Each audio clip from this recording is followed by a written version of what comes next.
So DeWanna Bonner pulls one of the weakest moves in sports history and quits on the Indiana Fever not even halfway through the season, man. Your couldn't hit the side of a barn and was stinking it up every game, and you're mad about a starting spot or some bullshit? Completely lost all respect for your punk, man. And now your preferred destination is the Phoenix Mercury and the Dream. Oh, what? So you can go back with Alyssa Thomas and Scissor? What the kind of bullshit is this? And then all the people that hate Caitlin Clark so much, the Black Clan and Black Clan panders, are sitting here supporting this weak move.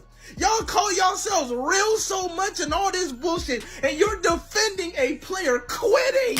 She signed a $200,000 contract, promised veteran leadership, and vanished overnight. DeWanna Bonner's Indiana Fever exit wasn't just a trade. It was a meltdown that exposed the WNBA's ugliest secret. While rookies like Caitlin Clark fight to grow the game, entitled veterans are sabotaging their own league. Long story short, DB thought her role was going to be one thing. She came in playing terrible, got benched, and was upset about it. Long story short, Shorty got her record and dipped. That's low-key crazy, y'all. Shorty dipped from the team for personal reasons for 5-6 games and then said she has no intentions on coming back? Because you sucked this year? She really had to be a double agent, dog. There's no way. She a career 29% three-point shooter, but she was shooting 30-footers with us. No bullshit. Like, it's no way. She was missing layups. She was getting blown by, like... Today, we expose how a 6-time All-Star quit on her team, faked personal reasons, and tried to hijack the season. Smash that like button if you believe accountability matters. This story will leave you furious. February 2025, DeWanna Bonner stood beaming at her Fever intro press conference, calling herself the missing puzzle piece for a championship run. Coach Stephanie White gushed about her veteran wisdom. GM Amber Cox praised her drive to win. For months later, Bonner was a $200,000 ghost. Stats don't lie. DeWanna Bonner signs a free agent contract with the Indiana Fever, and after a handful of games, wants a Fever exit, apparently. And that is a strange situation, right? Because she was embraced. She had her achievement at the beginning of the season, moving up the scoring ranks. They were referring to her as Mama Bear in training camp. And now all of a sudden that has fallen apart. She was out of the starting lineup, hadn't really produced that much, particularly on the offensive end.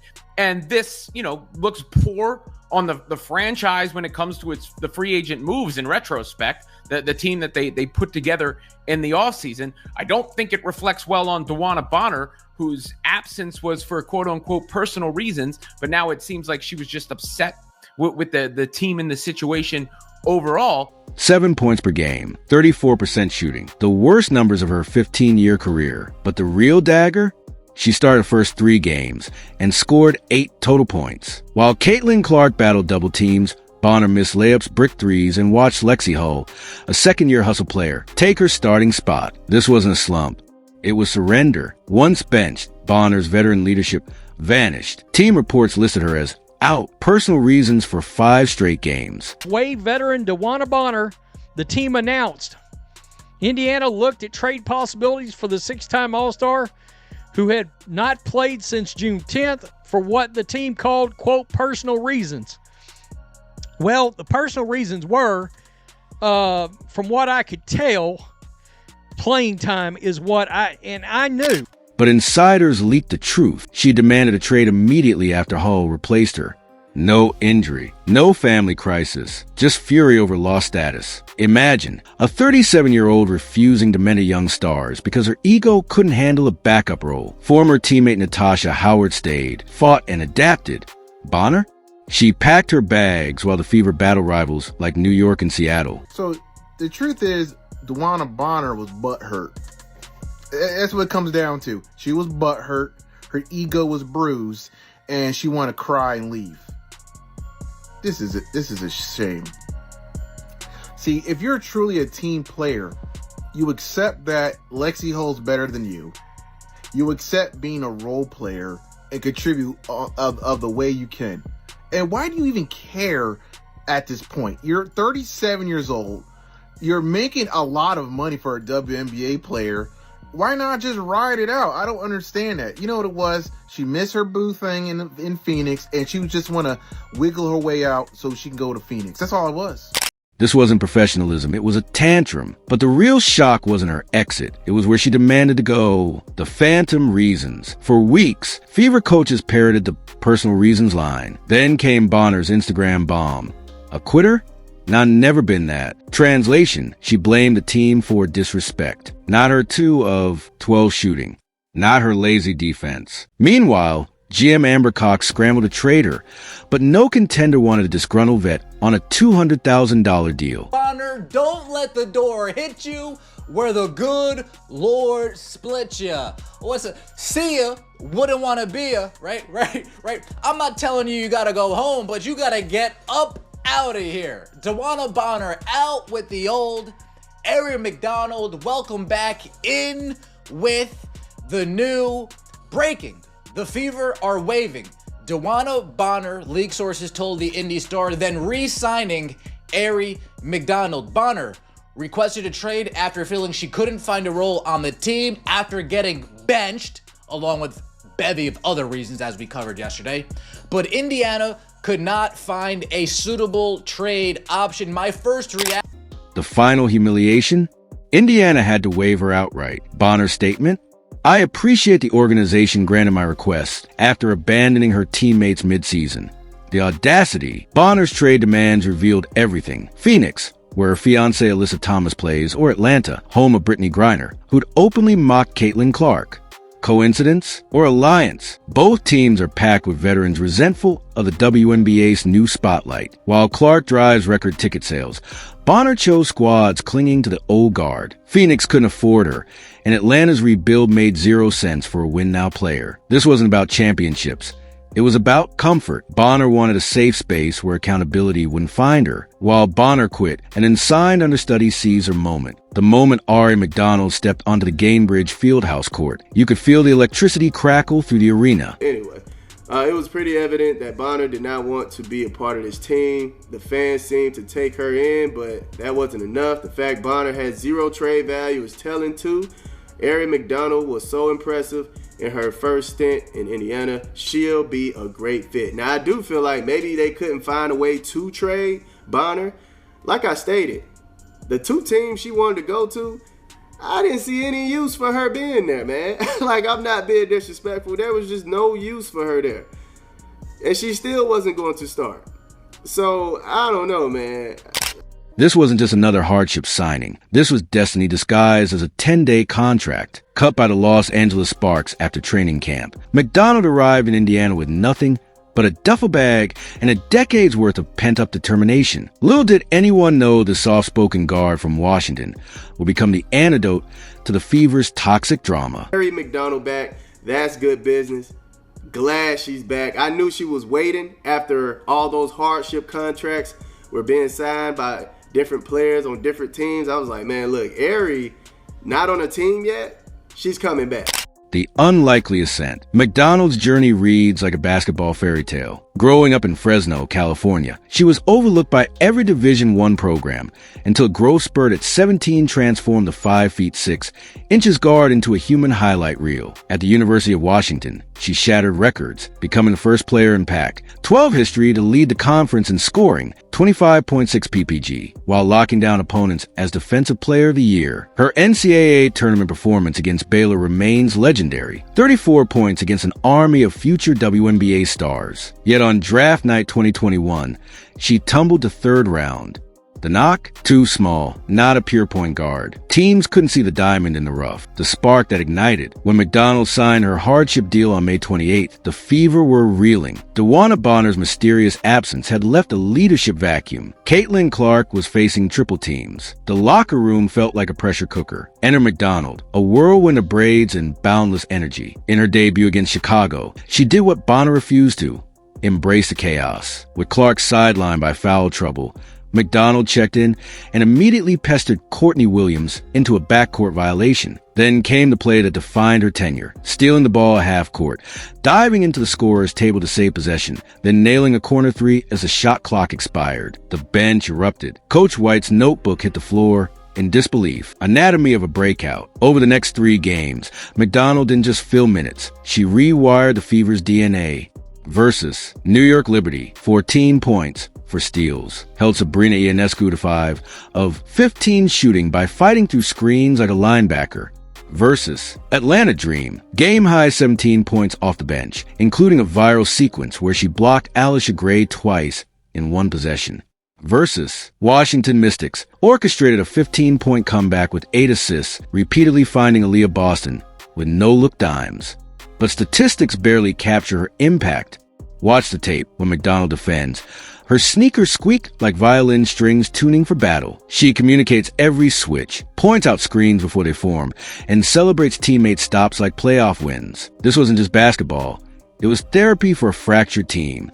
The Clark Catalyst. The true revelation came during the June 10th road game in Seattle, when Caitlin Clark went down clutching her ankle after a dangerous closeout. Panic rippled through the Fever.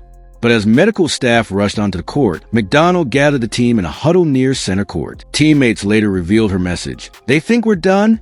Show them who we really are. What followed was basketball alchemy. McDonald shifted to point guard and unleashed a masterclass in controlled chaos. Hitting pull-up jumpers over 6 feet 5 inches Izai Magbegger, dishing behind the back assist to Lexi Hull, and holding the Storm to 2 field goals over 7 critical minutes. When Clark returned limping to cheers in the 4th quarter, the Fever were up 12. The message was clear. This team had found its soul. Culture shock. McDonald's influence permeated everything. At practice, she stayed 90 minutes after sessions to work with rookie Celeste Taylor on closeouts. In the locker room, she organized film study dinners where players broke down clips on an iPad over Chipotle. Even the arena staff noticed changes. Where Bonner had ignored fan interactions, McDonald high-fived kids along the tunnel after every game. She made us remember why we love this. Nalissa Smith confessed after the Seattle win.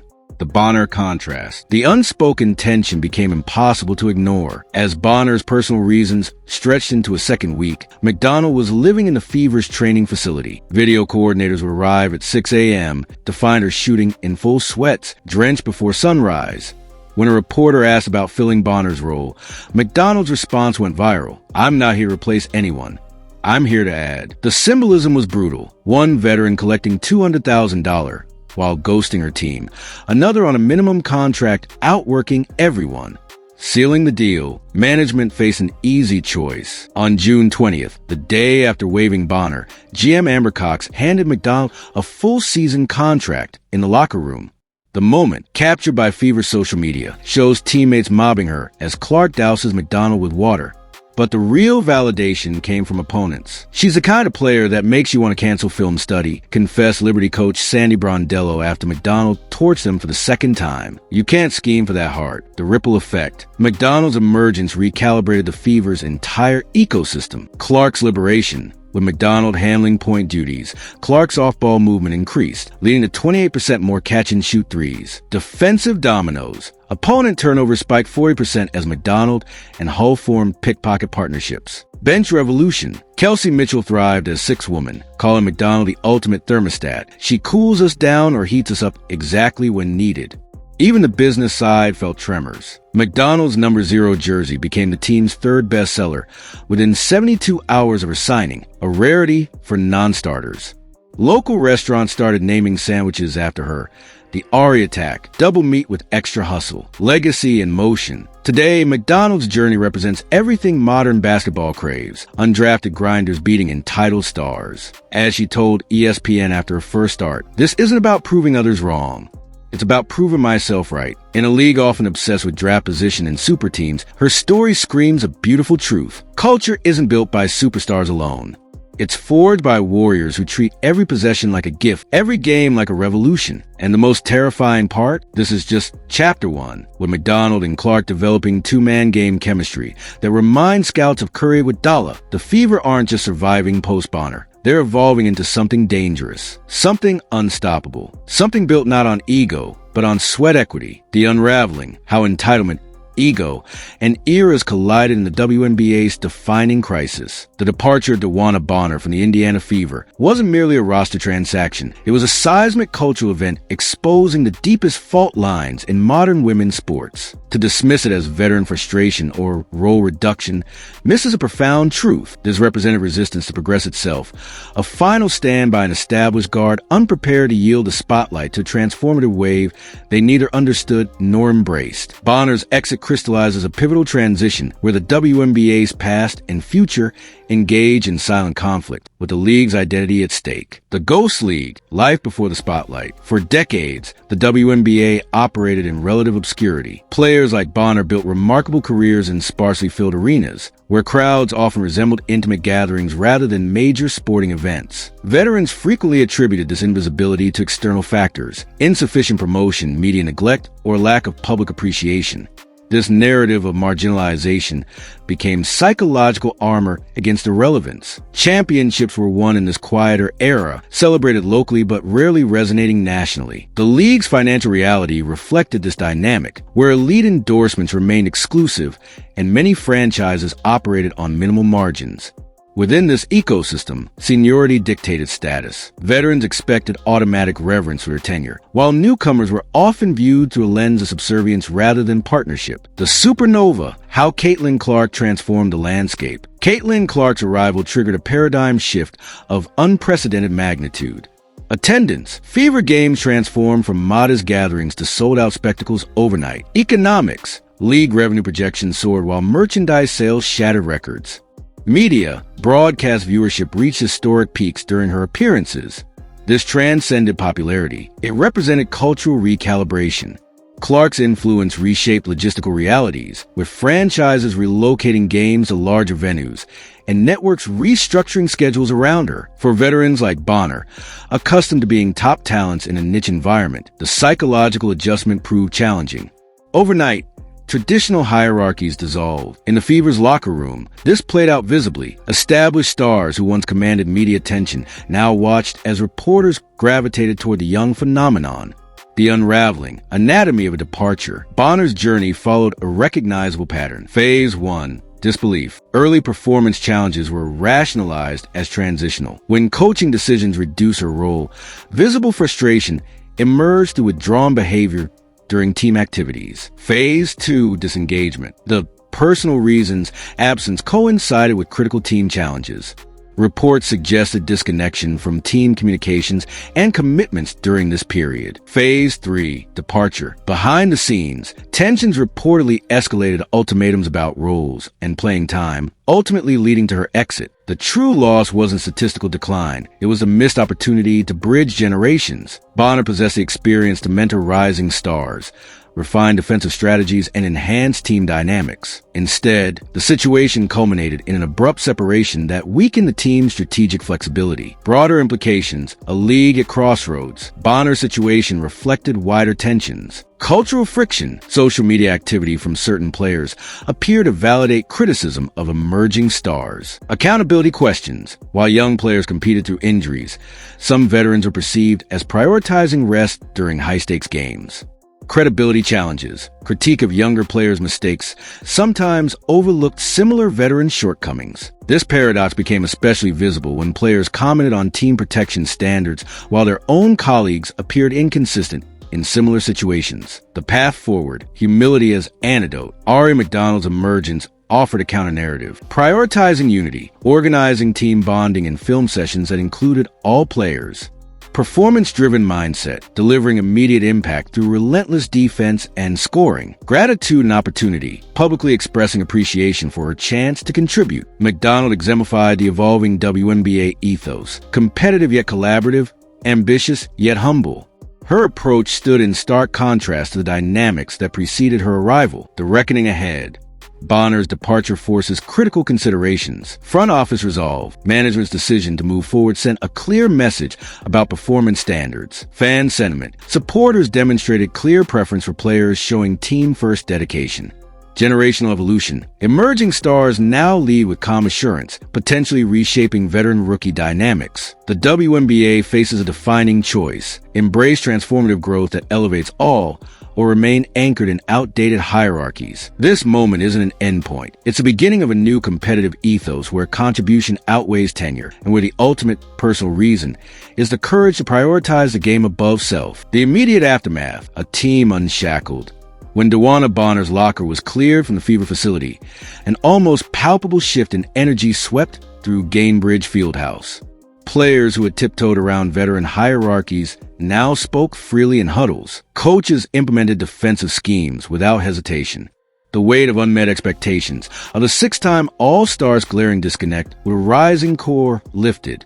In the 5 games following Bonner's departure, Indiana didn't just go 3-2. They unveiled a blueprint for the modern WNBA: speed over seniority, collaboration over clout, grit over guaranteed contracts. The statement win in Seattle was no accident.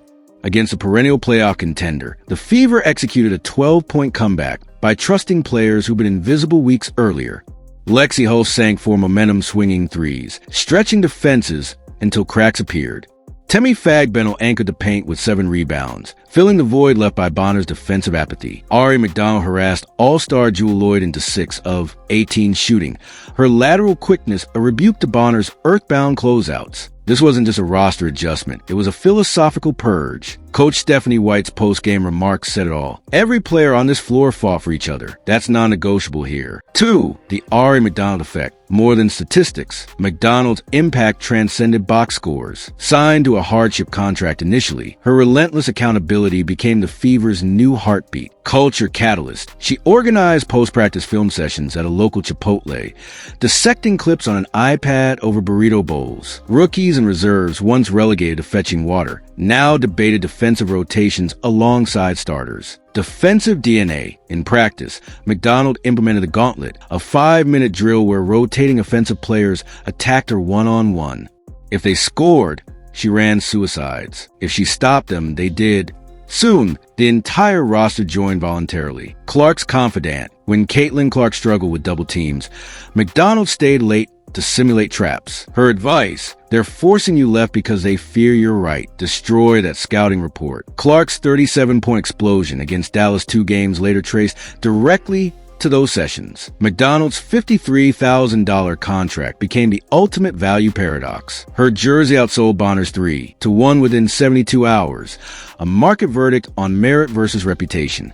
3. Lexi Hull, the silent revolution. While Bonner lamented lost status, Lexi Hull transformed from role player to essential spacer through obsessive refinement. The shooting regimen: 500 daily corner threes off movement, tracked via wearable tech. Hull's release time dropped from 0.83 to 0.68 seconds, faster than Bonner's career average. The unseen grit. In the Fever's win over Atlanta, Hull took a charge from Alice Gray, then sprinted back to block her transition layup. The sequence never made ESPN, but teammates awarded her a wrestling-style Iron Woman chain postgame. The Clark symbiosis. Hull's off-ball movement created driving lane for Clark. When defenders overhelped, Clark hit Hull for open threes. In the 5 games post-Bonner, Hull shot 48% from deep, the league's best mark during that stretch. Hull embodied the Fever's new ethos: excellence without entitlement. 4. Bonner's purgatory. The cost of choice. As the Fever surged, Bonner faced a free agency reality harsher than anticipated: the waiver wire silence. All 11 eligible teams passed on claiming her $200,000 contract. Front offices privately cited chemistry concerns and role ambiguity. Phoenix's calculated distance. Though Bonner's fiancée Alyssa Thomas plays for Mercury, Phoenix hesitated. Rookie Monique Akomakani's remarks said volumes. Whoever comes in has to fit our chemistry. The Mercury's 11-4 start, fueled by Kalia Kappa's MVP caliber play, made Bonner a luxury, not a necessity. The minimum wage irony. To join Phoenix, Bonner must accept a veteran minimum $78,831, less than half her Fever salary. She'd likely come off the bench behind Sophie Cunningham, a role player who embraced defense over stardom. The symbolism was brutal. Indiana wave Bonner prioritized culture. Phoenix would only consider her at a discount, wary of disrupting their own resurgence.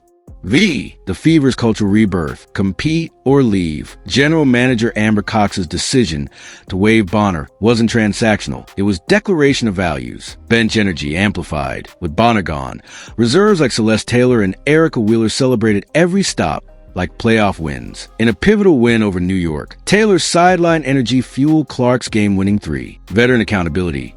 Natasha Howard, once Bonner's fellow marquee signing, now led post-game film sessions. When Howard missed a rotation, she fined herself $100 for the team's dinner fund. Clark's leadership unleashed. Freed from veteran side eyes, Clark organized team dinners and texted coaches defensive adjustments at midnight. Her emerging voice echoed McDonald's mantra, add, don't replace. The results spoke louder than rhetoric. Indiana's defensive rating jumped from 113.9 29th to 101.2 11th post-waiver. Ball movement increased 38%. Players described practices as joyful wars. 6. The ultimate irony, shadows over Phoenix. Should Bonner sign with Phoenix, her role would mirror everything she rejected in Indiana. Bench archetype, she'd back up Sophie Cunningham, a less decorated but system-perfect wing who defends, spaces the floor, and never demands touches. Reduce relevance, with Thomas, Copper, and Sadis Abali dominating usage. Bonner's scoring opportunities would resemble her diminished Indiana role. The legacy risk, as a reserve on contender, her Hall of Fame resume gains no new accolades. As a malcontent, she risks becoming a cautionary tale. Meanwhile, McDonald, earning 1/4 of Bonner's salary, became Indianapolis's darling. Local murals depicted her locking down opponents under the slogan, heart over hierarchy. 7. The new WNBA paradigm. Bonner's exit exposed a generational truth. Legacy players can no longer coast on reputation. The Fever's resurgence proves that in today's WNBA, effort pedigree. McDonald's 11-point games mattered more than Bonner's 15-year resume because they came with defensive stops and selflessness. Adapt or exit. Players like Hull thrived by expanding skills, shooting defense, while Bonner stagnated, relying on fading post moves. Culture as catalyst. Indiana's 3-2 surge wasn't about talent. It was about trust forged who shared sacrifice. As Phoenix debates signing Bonner and Indiana eyes the playoffs, the league faces an irreversible shift. The era of veteran entitlement is over. The revolution will be earned, one floor dive, one extra pass, one Chipotle-fueled film session at a time. They built a cathedral where others saw rubble. That's the Fever's real victory. DeWanna Bonner's exit exposed a brutal truth. Talent means nothing without character. She chose ego over legacy, comfort over competition, and bitterness over growth. Meanwhile, the Fever, led by Clark's fearlessness and McDonald's hunger, are building something that terrifies the old guard. A future where entitlement dies and excellence lives. The WNBA Civil War is here. Pick a side. Drop a comment. Was Bonner's exit justified or unprofessional? Subscribe for the unfiltered truth the WNBA doesn't want you to hear.